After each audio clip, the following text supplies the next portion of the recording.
First continues right now. Bye-bye. The best father a son or daughter could have. I just smile knowing that Dad is hugging Robin and holding Mom's hand again. It is Thursday, December 6th. A Fox News Alert, a live look at St. Martin's Episcopal Church in Houston, where President George H.W. Bush will be laid to rest today. Yeah, we are live in Texas following that emotional tribute and that very moving state funeral. Also today, put on hold, Congress delaying President Trump's judicial nominees in an attempt to protect Bob Mueller. The sparks flying from both sides of the aisle. Broccoli, celery, gotta be. And Rotten Tomatoes, how a classic Christian-themed kids show is becoming the latest target of the PC police. Fox and Friends First continues right now.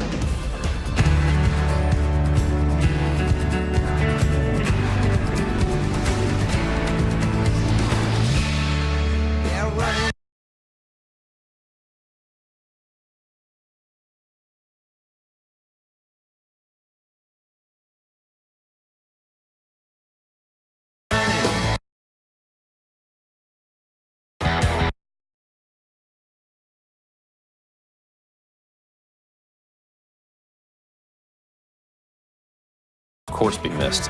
One of the great rock and roll legends. A live look at Midtown there. You can see the little ornaments that we have there on 6th Avenue. Pretty big ornaments. Yeah. Everybody loves those. They make good pictures.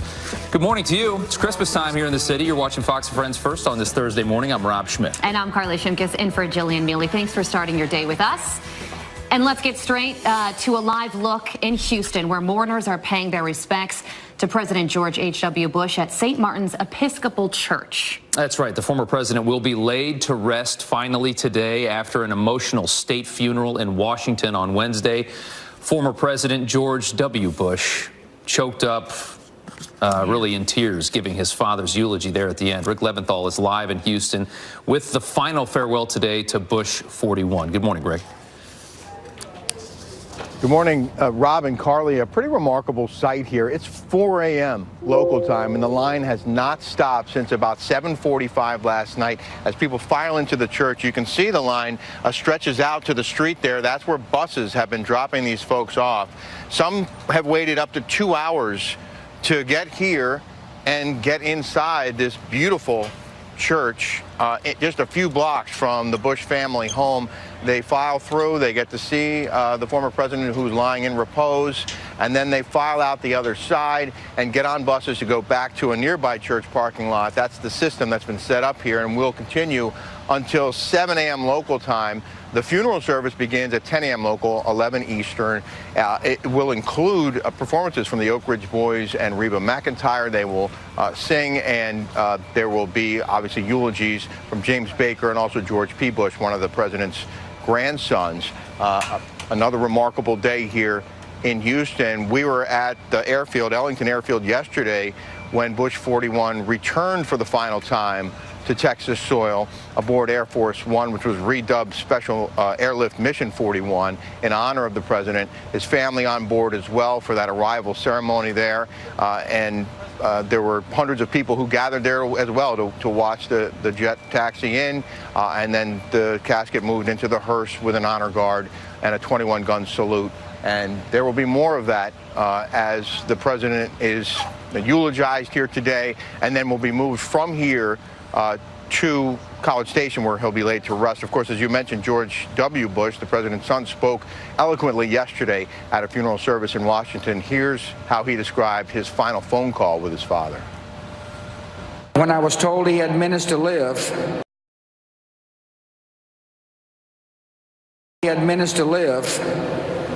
I called him. I said, Dad, I love you and you've been a wonderful father. And the last words he would ever say on earth were, I love you too.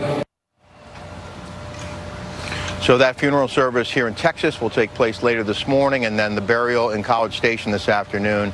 The Bush family says this has been a celebration of his life. They're mourning, of course, but they're also celebrating a man they just called amazing. Yeah. Rob and Carly?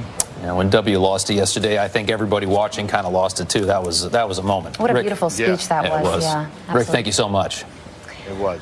Thank you. All right, a live look at Capitol Hill, where today lawmakers are expected to vote on a short-term spending bill to keep the government running for another 2 weeks. They have until tomorrow at midnight to approve the measure. Both parties are fighting over funding for President Trump's border wall and security. Today, Homeland Security Secretary Kirstjen Nielsen will testify before the House Judiciary Committee on Immigration. Lawmakers also at a standstill over a bill protecting Bob Mueller from getting fired. The Senate panel forced to delay votes on President Trump's judicial picks as Jeff Flake refuses to vote until his measure makes it to the floor. Allison Barber is live on Capitol Hill, where a new memo from Mueller is now sparking even more outrage. Good morning, Allison. Good morning to both of you. The Senate Judiciary Committee's executive business meeting was postponed for a second week in a row, and votes on roughly 24 judiciary nominees are once again on hold as a Republican standoff continues over legislation protecting Special Counsel Robert Mueller. Republicans' majority on the Judiciary Committee is slim, 11-10. If one Republican senator defects, that poses a problem when it comes to advancing nominees. Last month, Republican Senator Jeff Flake vowed to vote against the administration's judicial nominees until the Senate votes on legislation that protects Mr. Mueller and the Russia probe. When asked if the Judiciary Committee is any closer to voting on those nominations, Senator Flake said this yesterday. I don't know. I hope so. I mean, we can solve this easily. Let's just have a vote. Let's just have a vote. You can vote against it, vote for it, but it deserves a vote.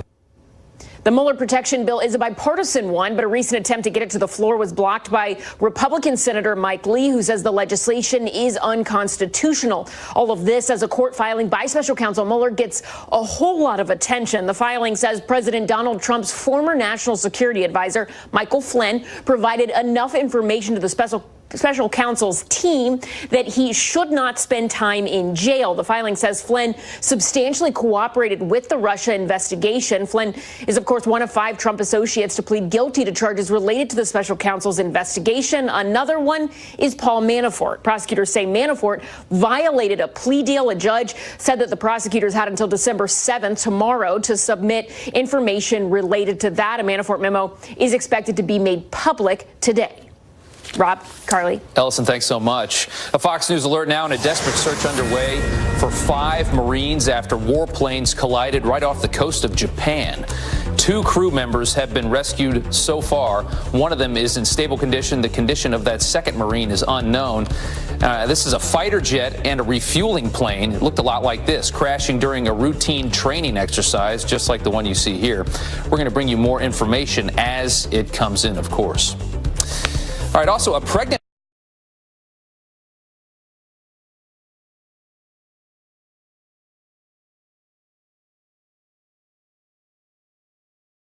and this is how you pay us back? We deserve better. We expect General Motors now to stand with this workforce and give them a chance. Well, GM says exploring their options for potential relocation opportunities for those who lost their job. Told lawmakers she'll keep an open mind about the Lordstown plant, but is making no promises. Could affect Mueller's Russia probe. Today, the High Court will review a double jeopardy loophole governments to prosecute someone for the same crime.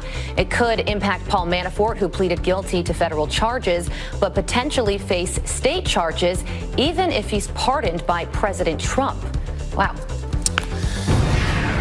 All right, to the weather now, and a major winter storm dumping snow and ice across the country. It's expected to move from the southern plains to the east coast through early next week. Flakes already falling in Reno, Nevada, making driving difficult. Heavier snow is possible for New Mexico and the Texas Panhandle tomorrow. Meteorologist Janice Dean is tracking the storm. So what should we expect? Here we go again. Another weekend of stormy weather that's going to impact travel. And then we got, over 5 inches of snow across New Jersey yesterday. We had this trough that was positioned perfectly across New Jersey, isolated amounts of 5 inches of snow or more in a small section of southern New Jersey. Weather is fascinating, my friends. Let's take a look at the current wind chill. So this is what it feels like. You've got all that cold air from Canada. It is going to travel as far south as Texas, the Panhandle.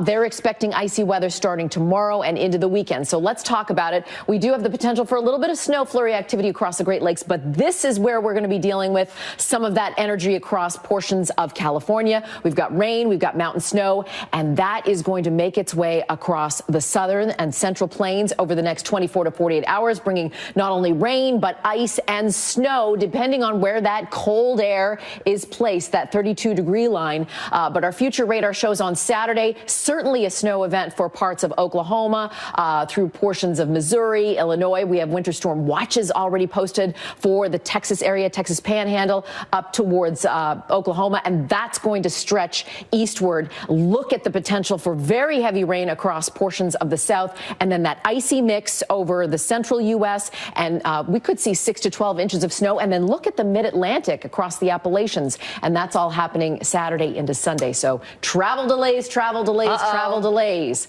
We will keep you posted. It's beginning to look a lot like Christmas. Very nicely done. Thank you. Without piano accompaniment. That's right. Thank you, Janice, very much. Of course. All right, 11 minutes after the hour and a murder motive revealed. Have you heard about this story? The brand new details just released in the death of an American tourist celebrating her birthday in Costa Rica. And is Robert Mueller giving us more questions than answers for little to no jail time for former National Security Advisor Michael Flynn? But that still leaves the questions of possible collusion unanswered here. Joining us now to discuss more is senior legal fellow at the Heritage Foundation and former DOJ official Hans von Spakovsky. Hans, thanks so much for coming on this morning. You know, a lot of this is perspective. If you look at it, some people say they look at this and the walls are closing in around the president. Other people say, where's the collusion? It's tough to know what to make of this at this point. What do you think? Well, look, we don't know what evidence Bob Mueller may have that hasn't yet been disclosed. But what we know so far is, frankly, nothing about any attempted collusion. Remember, the Flynn plea deal that's just been announced has to do with him having lied about the content of a conversation he had with the Russian ambassador after the election. The thing to keep in mind about that is if he had simply told the truth, he wouldn't be in court. He wouldn't be awaiting a plea deal. Why? Because having a conversation with the Russian ambassador is not illegal or unlawful. So we don't really know if there's anything else hidden that we just haven't found out about yet. Yeah, and you know, I've read a lot of analysis that says that Flynn's cooperation is a bad thing for Team Trump, but that's assuming that there was collusion. So his insight could also point to the fact that nothing bad happened at all. Let's take a look at the charges filed against Michael Flynn, Manafort, and Cohen. As you will soon see, Manafort and Cohen have a lot more to worry about than Michael Flynn. So it looks like things aren't making a false statement. It looks like things aren't going to be as rosy for Paul Manafort, who's facing a whole lot more. If we could flash those screens up as well. And just a long list right there for Manafort. And then you get down to Cohen, and he's got somewhere in between the two. Who is the most concerned right now, do you think? I mean, it's got to be Manafort, right? Right. But again, it's important to understand that all the charges against him, the bank fraud, tax evasion, et cetera, all had absolutely nothing to do with the presidential campaign. It was all for activity years before. And on Cohen, he pleaded guilty to lying to Congress last week. But again, if he had simply told the truth, he wouldn't be in court. Why? Because the underlying conduct, negotiating a real estate deal, that's perfectly legal and legitimate. There was nothing untoward about that, and if he had simply told the truth, he wouldn't be in court. Well, you look at, I mean, both sides have a different thing to say about this. One side says, you know, if you ask a Democrat, why are they lying about everything? The other side says, well, they're just, they didn't like the optics of all these deals going on with Russia at the same time, so they're lying to try and, you know, I mean, like you said, is the lying the worst crime here, in your opinion? Well, so far, that's the only crime. And again, you know, for example, going back to the Flynn deal, remember, the special counsel is recommending no jail time. Now, maybe that's because of his cooperation. On the other hand, it might be because Mueller didn't want this case going to court. Why? because it's been reported that the 2 FBI agents who actually interviewed him, they didn't actually think that Flynn was lying. And so Mueller may have realized that if he actually had to go to court, his case would have fallen apart in court. And, you know, a lot of the Flynn memo was so heavily redacted. Yes. It's clear that Mueller has a lot that he doesn't want the American people to know just yet. So do you really think this whole thing is wrapping up anytime soon? Well, I would hope so, since it's been going on for so long. But again, yeah, it's important to keep in mind a lot of that sentencing memo was blacked out. So again, we don't know what we don't know. And there might be undisclosed evidence that could be a problem. We just haven't seen anything to date. All right. We'll have and to a great wait and see. op-ed by Hans on FoxNews.com, of course. Thank you very much for your time this morning. Sir, thanks for having me. All right, a Fox Business alert and an urgent warning to parents. Do you have children's ibuprofen in your cabinet right now? What you need to know about a brand new recall. And the war on Christmas hitting the airwaves. Why a number of radio stations may turn a cold shoulder on a classic holiday. Stay tuned. Okay, welcome back. The brutal murder of a Florida woman celebrating her birthday in Costa Rica may have been sexually motivated. Carla Stefaniak's body was found outside, wrapped in plastic, right near the Airbnb that she had rented. Authorities say that she was stabbed and hit in the head. A security guard is the one in custody. He worked at the resort despite not having proper immigration paperwork for Costa Rica. Police are trying to recover security footage now. What a scary story. Oh gosh, that's horrifying. Yep. All right, overnight, at least 2 people are dead in Illinois after a semi going the wrong way slams into a school bus packed with a high school girls basketball team. A 72-year-old team volunteer and the truck driver were killed, according to a local news report. At least 4 students injured. This is the second crash this week involving students. On Monday, a bus carrying a youth football team flipped in Arkansas, killing a 9-year-old boy. Another horrible story there. All right, let's switch it up now on a Fox Business alert and an urgent warning to parents. Check your cabinets. Your baby's ibuprofen may be too strong. Tracy Carrasco from our sister network Fox Business here with what you need to know. Tracy, good morning. Good morning. Yes, infant ibuprofen set to be sold at several national retailers being voluntarily recalled because they may actually contain higher level of ibuprofen, which of course could be very dangerous to infants. Tris Pharma said that the medicine was sold under several different brands at Walmart, CVS, and Family Dollar. Those are all included in this voluntary recall. The company said, of course, that there is a remote possibility that an infant does take this medicine, that it could cause some kidney issues down the line.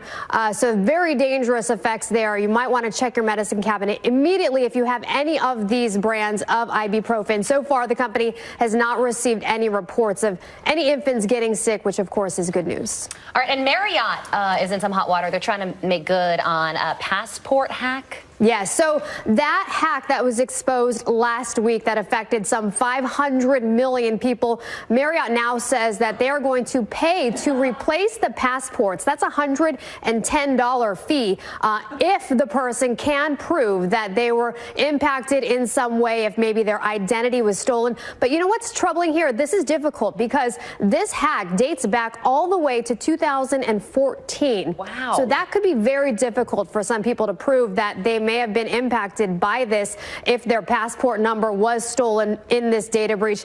In addition to passport numbers, email addresses, addresses, all of that information compromised here. And I know why Rob was laughing, because that number is so insanely high. 500 million Yeah, I got to people? check up on that. Yep. I got to get some Marriott stock. All right. Donuts at Krispy Kreme. Yes. A buck for 12? Mark your calendar. Next Wednesday, December 12th, 12/12, Krispy Kreme, they've got their Day of the Dozens promotion. So all you have to do, you have to buy 1 dozen, any flavor, any combination, and then for $1, you get a second dozen of glazed donuts. So here is your chance to be the office hero, to make your family happy. Wow. Krispy Kreme You get donuts. 144 for 12 bucks. Is that the right math? Yes. Wow, That you're was a very quick. smart man. I think it is. Yeah. I used we'll the check calculator. that in the commercial break, which brings us to this. The time now is 26 minutes after the hour. Beto O'Rourke, Kamala Harris, Michael Bloomberg, and that's just the beginning. There could be 30 Democrats running for office in 2020. Looks like a yearbook. There's so many cooks in the kitchen. Can they find a cohesive message to beat the president? We're going to debate that coming up next.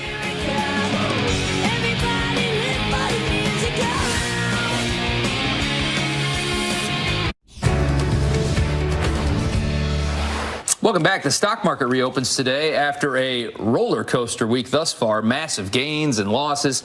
Chinese officials now say they are confident about striking a trade deal with the president following the G20 summit. Todd Pyro joins us live with what it means for Wall Street. Good morning, Todd. Hey, good morning, guys. Trading set to resume in a few hours after all major markets were closed yesterday for the National Day of Mourning to honor President Bush. Expect oil, tech, and corporate earnings to be the focus, but with the specter of U.S.-China trade relations hanging over the market's head. Here's what China meant to the market so far this week. Higher Monday on the heels of news that President Trump and Chinese leader Xi Jinping had successful trade talks at the G20 over the weekend.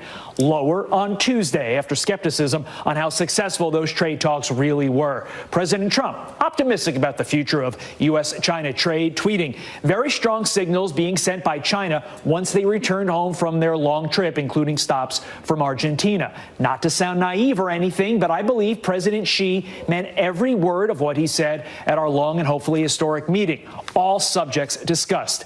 The Chinese Commerce Ministry saying it will implement the agreed upon plan quickly, writing, "We are confident about the implementation of the consensus from the meeting. In 90 days, economic and trade teams of both sides will actively push forward the consultation following clear schedule and roadmap." So with that as the backdrop, how are we looking heading into today? Not good. Right now, futures of the three major indices way down following news of the arrest of a Chinese tech exec for violating sanctions on Iran. Huge situation. We'll be monitoring it for you. Carly, over to you. Thank you very much, Todd. Appreciate it. Okay. All right, Russia showing off its new laser weapon as tensions rise between the U.S. and the Kremlin. A Russian news agency releasing this new video. Military experts believe the weapon is capable of disrupting drones, missiles, and aircrafts. It comes as the U.S. threatens to pull out of an arms treaty, accusing Russia of violating its terms. Russia says it's done nothing wrong. And French President Emmanuel Macron scrapping his carbon tax after weeks of horrible protests. He originally planned to delay the tax meant to curb global warming, but Macron's latest move may not be enough. One protester encouraging other protesters to keep pushing for things like a higher minimum wage. More demonstrations are scheduled for this weekend. Recreational marijuana now legal in Michigan. The Great Lakes state is the first in the Midwest to legalize pot and the 10th in the U.S. Anyone over the age of 21 can now have up to 2.5 ounces of marijuana. Households can grow up to 12 pot plants. Smoking on federal property and driving under the influence is still illegal. Rob. Carly, thanks. About 36 Democrats, look at all of these people, make up the pool of potential 2020 presidential candidates. From Beto O'Rourke to billionaires Michael Bloomberg and Tom Steyer. How can so many Democrats, all trying to fight each other, come up with one cohesive message to challenge the president in 2020? Here to debate that, RNC spokeswoman Kayleigh McEnany and former spokesperson for House Democrats, Andrea Riccio. Guys, thanks for coming on this morning. Andrea, I want to start with you. Who do you think's got the best shot here? Who do you think has the best shot? Thanks for having me on. Look, we have a diverse group of candidates that Democrats are clearly excited about, and we're running on messages that voters have already decided that they like. We saw last month in the general election, folks came out because Democrats were talking about pre-existing conditions and protecting people so they could stay on their health insurance. So we have a good message, and we have a good host of candidates, and we're going to have primaries around the country where voters get to decide who's going to be our candidate for November. Okay. And here's a top hypothetical 2020 Democratic contenders. Here's who leads the pack at this point. If we can pull it up, Joe Biden at the top. I believe 76 years old. Bernie Sanders at 77 has 21%. You got Hillary up there in the top three at 13%, and then Beto's down there at 9%. Kayleigh, over to you. Does this look right to you? Does that look like the right lineup? No, certainly not the right lineup. You know, these contenders fall into two categories. You have the old establishment elite that was rejected in the form of Hillary Clinton. I would put Joe Biden in that category as well. And then you have the radical socialists, the Bernie Sanders, the Cory Bookers, the Elizabeth Warrens, the people who want to take us back to the age of the Soviet Union and China and places where socialism has failed. So no good message, no good candidates, a lot of bad options. We're looking forward to this primary because you're going to see this field creep left, very far left. And it's going to be very difficult to win a general election in that posture. And Andrea, sticking with that same thing, I mean, when you have this many candidates, it's going to be an outlier that gets the most attention. It's going to be somebody that gets, you know, that makes a lot of noise and probably the furthest left. Are you worried about that? Look, we have a diverse group of candidates running, and we're still seeing the field shake out. Folks are still talking to their family, deciding if they're going to run. But look, we've had Beto O'Rourke in Texas come within shooting distance of Ted Cruz, which no one ever thought was possible. And you're right. That was a big moment. Do you think he is the best qualified to try and take down the president? I think we're going to decide in states across the country who's the best qualified. But if you look at Beto specifically, he raised over $70 million. So he's showed his strength with voters across the country. Yeah. Okay, Kayleigh, what do you think? You think Beto's got the best shot? I mean, I find it hard to believe that Joe Biden is going to be the man to do it. No, Robert Francis O'Rourke couldn't win in the state of Texas. That's a state everyone says it's purple, it's about to go blue. Couldn't win there. He can't win on a national stage. He's someone who's insulted our law enforcement. He can't win a national campaign. Joe Biden agreed. I don't think he's the man to do it either. They've got a ton of bad choices, and they're up against a president that's won for the American people. The economy is soaring. We're rectifying our trade relations. You look and we're #1 again on the world stage. We've reinstilled that pride of being an American. This president's winning, and it's very difficult for anyone to come up against that. You call him Robert Francis. It's very Karl Rovian of you, but he goes by Beto. He's gone by Beto since he was a kid, so we're going to call him Beto O'Rourke. Ladies, thank you so much for your time this morning. We do appreciate it. All right, 36 minutes after the hour, eyes in the skies. The NYPD rolling out a high-tech drone program designed to keep citizens safe, but not everyone is on board. Joining me to discuss whether or not our security trumps privacy is GOP New York City Councilman Joe Borelli. Joe, thank you so much for being with us today. Okay, so the NYPD has unveiled 14 new drones that they're going to use for things like in large events to make sure that everyone's safe from the sky, hostage situations, things of that nature. But the New York City Civil Liberties Union, they are expressing some privacy concerns. So where do you stand on that? Look, and they're not totally wrong, right? We do have to balance the difference between, you know, privacy, between the need to keep people safe. We have a very heightened sense of security here in New York City. We're always a target. We've had multiple terrorist attacks in the last 2 or 3 years. But these are tools that 900 law enforcement agencies around the country already use. Big cities, LA, Las Vegas, those type of places. Even here in New York City, the fire department already uses drone technology to assist them. So this is not unprecedented, but when you're New York City, this does become national news.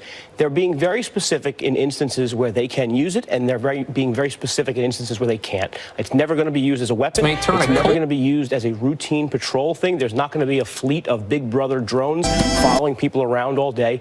And I think they were very specific in constructing this policy to meet the standards of the Fourth Amendment, and they're doing a pretty good job. Okay, so that's good to know. But the New York Civil Liberties Union really doesn't feel like they're being specific enough. They say, we believe the new policy falls short of what is needed to balance the department's legitimate law enforcement needs against the privacy interests of New Yorkers. So I want to ask you a question, a certain scenario. So say, for instance, there is a drug deal going down and the drone footage catches it while they are filming something else.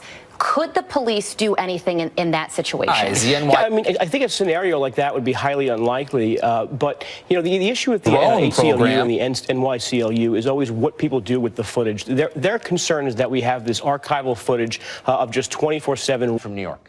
All right, I'm not that smart. Just saying. No, I'm not making that claim. I'm not that smart either. Oh, my God. All right, Tucker, thank you. All right, welcome to Hannity. Tonight we have major breaking news. The Hill's John Solomon tonight has just uncovered smoking gun new evidence of FISA abuse committed at the highest levels of James Comey's FBI, including a damning email chain. Coming up, we're going to show you the damning new discoveries. Also tonight, the Mueller witch hunt is apparently winding down. The mainstream media is praying hard for the bombshell that they're not getting. And in just moments, we're going to tell you everything you need to know about the special counsel's brand new report on Lieutenant General Michael Flynn. They're going back to the 1700s. I'll explain. And an American hero's life was ruined over a process crime. While many top Democrats, they got away scot-free with much worse. Tonight, we'll show you some disgusting remarks from a prominent senator we were just talking about that thinks we, the people, are pretty stupid. And later, we'll bring you the latest chapter in the war on Christmas. Get this, featuring a far-left pastor putting the baby Jesus in a cage to protest President Trump. Unbelievable. And we'll play a powerful tribute to President George Herbert Walker Bush. Stay tuned. We begin with our breaking news opening monologue. All right, little thing about me. I grew up in a house, 50 by 100 lot, surrounded by law enforcement everywhere. My mom was a prison guard for 25 years. My father, he was a family court probation officer. Many cousins were on the New York Police Department. And my two relatives that made it to the FBI, they were considered deity. Not kidding. But tonight, I'm shocked and frankly saddened by what is corruption and abuse of power at the very top of America's most trusted institutions.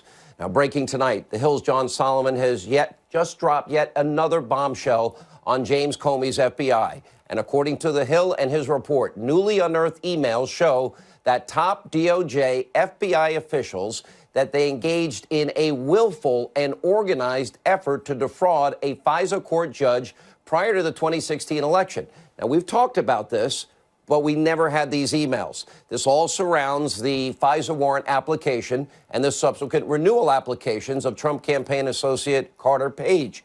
Now, according to those newly uncovered emails, we now know the basis for this warrant was the Clinton bought and paid for dirty dossier. Remember, the bulk of evidence. Now, James Comey, along with other top DOJ officials and FBI officials, they knew that the evidence presented in the dossier was shady at best. This is what Solomon has uncovered tonight. The email exchanges show that the FBI were aware before they secured the now infamous warrant that there were intelligence community concerns about the reliability of the main evidence used to support it, that being the Hillary Clinton, Christopher Steele Russian dossier. And according to Solomon, the FBI was fully aware that Steele was, quote, had contacts with news media reporters before the FISA warrant was even secured. Now, remember, the FBI attempted to bolster its FISA application. Remember, they used what we call circular reporting, Yahoo News. And by the way, they knew the source was Christopher Steele. So it's all really just one source, but they like to create the impression for the court that there's multiple sources. No, that's circular reporting. So to recap, the FBI under President Obama, they got a warrant to spy on Trump campaign associate Carter Page at the height of the 2016 election. In order to achieve this feat, well, they had presented the FISA court judge with evidence that we now know that the FBI knew was sketchy and knew was not verified. And they themselves had doubts about it ever being true. Now, they knew the evidence was bought and paid for, too, by Hillary Clinton. That was withheld from the FISA court judges. And the evidence was bolstered with the circular media reporting that the FBI knew Christopher Steele was behind. But as we now know, that's not how so-called evidence was presented to the FISA court. So tonight, the smoking gun evidence that the FBI, under James Comey's leadership, committed a complete and total fraud on the FISA courts by presenting the court Hillary's bought and paid Russian dossier as real intelligence, and they hid the fact that the other evidence was nothing more than circular reporting. They knew it all. The email chain shows it all. Now, the evidence shows a serious miscarriage of justice, a serious abuse of power. It should shock every American, especially in light of yesterday's news. And this Friday, James Comey will testify before the House Judiciary Committee. Hopefully, he will be held accountable. Now, we did reach out to the FBI and James Comey for comment. We've yet to receive a response. John Solomon will join us with more on this devastating new report in a minute. But first, we do turn to the mainstream media's obsession of the week, once again featuring Robert Mueller's partisan witch hunt. And thanks to the latest special counsel memo on Lieutenant General Michael Flynn, well, many in the press are yet again predicting an end to the Trump presidency. This is going on for 2 years. Hasn't happened yet. Take a look. And I'm going to tell you one thing I take away.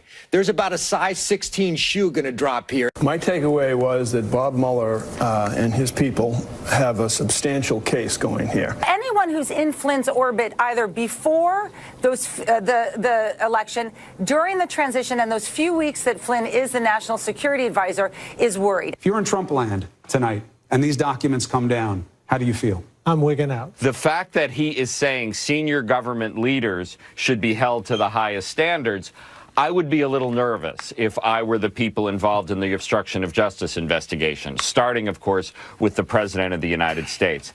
All right, despite the hysteria, predictable hysteria you just saw, the latest Mueller memo does not contain any Watergate-like revelations, not even close. Here are the facts. The Mueller memo makes references to Lieutenant General Flynn violating, and you got to pay. This is how deep they had to dig here. Violating the Logan Act. The Logan Act is an archaic law that was passed, get this, in 1799, and it was only responsible for 2 indictments in the 1800s. Now, he was also allegedly being investigated for violations of the Foreign Agents Registration Act, or FARA as it's called, which was used only 7 times since it became law in 1966. This is how, it's all in that memo that we had last night. This is how desperate and how pathetic Robert Mueller is. Now remember, Lieutenant General Flynn was first a victim of a crime himself because they knew nothing about General Flynn except that they illegally surveilled him, illegally amassed him. They put aside the, what we now call, you're supposed to do mitigating. They're supposed to literally, once you hear an American's on the line, you are not supposed to identify them. And then raw intelligence on General Flynn was leaked. And that illegally leaked information was then used against him by Team Mueller. And Lieutenant General Michael Flynn, well, he pled guilty to a process crime. That's true. They can't get him on any other underlying crimes about collusion with Russia. And lying to Mueller's investigators, where neither Comey didn't think he lied, McCabe didn't think he lied, and Peter Strzok, who interviewed him, he never thought Lieutenant General Flynn was lying. He pleaded guilty only after, let's see, he had legal bills that were wrecking his finances, forcing him to sell his family home, nearly going bankrupt, and in all likelihood, he was told investigators would go after his son, who he did business with, so he fell on the sword in that case. Is that what justice in America is supposed to look like to you? What about Mr. Mueller? Are you happy about this? Is this what we get after your 567-day investigation? This guy served his country 33 years, 5 years in combat. According to the memo, Flynn agreed to cooperate with the Mueller investigation, but the details of that cooperation are redacted. However, the memo does detail 0 evidence of collusion, none, 0 once again. And while an American military hero's life has been wrecked for a process crime, well, take a look at those on the left. You see those people there? Well, they seemingly will never be prosecuted for their lying.